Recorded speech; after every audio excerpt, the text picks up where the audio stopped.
Hello, my name is Safad Ali, and this is my mid-unit assignment.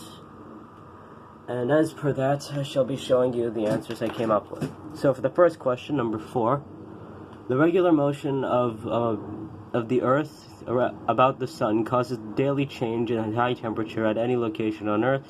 The chart of the graph shows the average daily temperature in degrees Celsius per month, and Yellowknife NWT, Northwest Territories, compiled over for several years. Determine the trigonometric equation that models this information. Let y be the temperature in degrees Celsius and x be the numerical value of the month. So, what I came up with was y equals 22 sine 6 to the power x, being that 22 is the amplitude and 6 is the period, and we're not exactly given any other information regarding this graph, being that it's pretty straightforward. Next thing, question number 2. The Ferris wheel has the diameter of 10 meters and takes 24 seconds to make one revolution. The lowest point of the wheel is 1 meter above the ground. It says, sketch a graph to show the rider's height above the ground with varies with time as the Ferris wheel makes its rotation. Assume that it starts at the lowest point of the wheel. Here is the graph I made. I moved it up by 1 since it's supposed to be 1 meter up, and made the maximum point of 11 since that is the diameter of the Ferris wheel. It goes around for about 24 seconds in one cycle, so I just kind of went it like that. The trigonometric equation that describes this graph for number B, well, letter B, is is 10 sine 24 to the power t.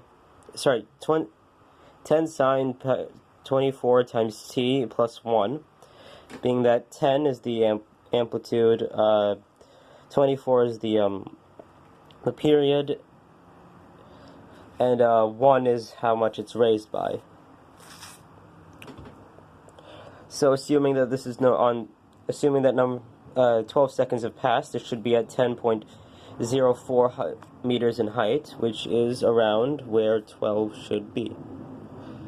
Some other numbers you could use for this that would be more exact is the time 0 and the time 24. Because if those both equal 1 in this equation, or close to 1, then this equation is absolutely correct. Lastly, the height of the tide in the Bay Fundy relative to a pier varies from a low of 4.5 at 2:08 and a high of 17.3 at 8:21, measured with a 24-hour clock. Assume that the height h can be modeled by the function over here, and then I wasn't really sure if the spacing over here was supposed to be like that, because it says this is question B, but there's not really much of a question here. I just kind of assumed that they were part of the A, and it just kind of showed up as B there.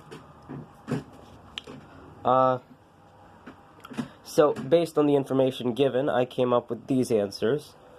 12.8 being the amplitude, 2.84 being the period, t minus 6.13 being that is the, from the highest point to the lowest point that is subtracted by this.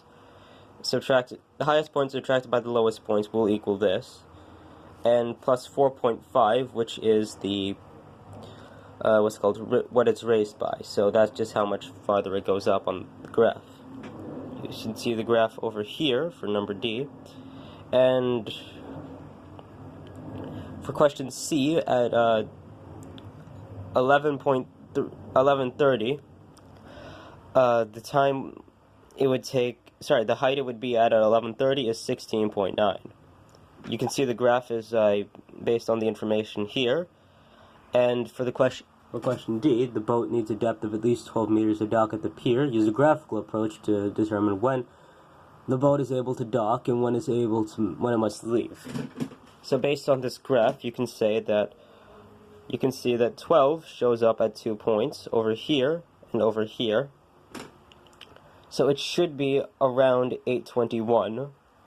So either around 8 o'clock or around 9 o'clock-ish, give or take. That's